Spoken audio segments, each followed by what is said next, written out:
Perkenalkan, nama saya Laurentius Relino Duta Pratama, NIM 2101020081 dari Prodi 3 Akuntansi A2, ingin membahas tugas MK Seminar Akuntansi yang bertema cara penulisan karya ilmiah, tata cara penulisan judul karya ilmiah, tata cara penulisan pendahuluan, dan penulisan daftar pustaka.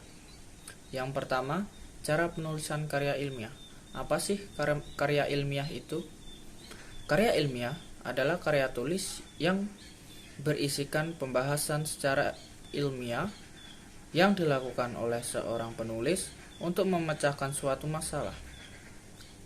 Karya ilmiah itu sendiri terdiri dari beberapa unsur, yaitu pendahuluan, landasan teori, metode penelitian, pembahasan, dan kesimpulan.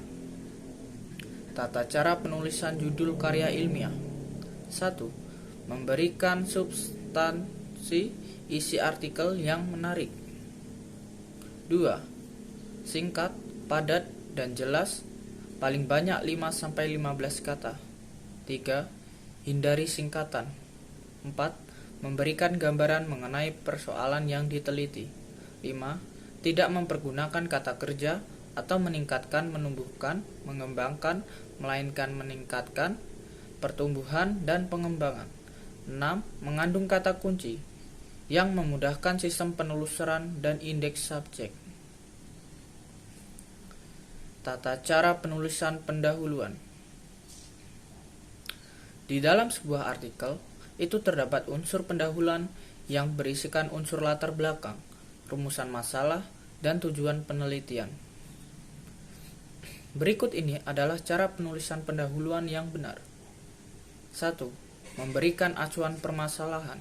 2. Berisikan hal-hal yang menarik dari wawasan penulis. 3. Berisi rangkuman kajian teoritik. 4. Menyebutkan tujuan penelitian. 5. Metode pemecahan suatu masalah. 6. Menyajikan hasil dan pembahasan. Dan yang terakhir, mencantumkan kesimpulan dan saran. Penulisan daftar pustaka. Penulisan karya ilmiah harus menyertakan daftar pustaka. Semua yang dirujuk dalam artikel harus ada di dalam daftar pustaka, dan yang di daftar pustaka harus benar-benar dirujuk atau tidak sekedar hanya untuk tambahan suatu artikel. Penulisan daftar pustaka harus konsisten sesuai dengan ketentuan pada setiap jurnal yang bersangkutan. Kata kunci punya makna yang jelas, eksplisit ada di dalam judul, implisit dan ada di dalam pembahasan. Baiklah, sekian materi yang dapat saya sampaikan. Kurang lebihnya saya minta maaf. Saya ucapkan terima kasih.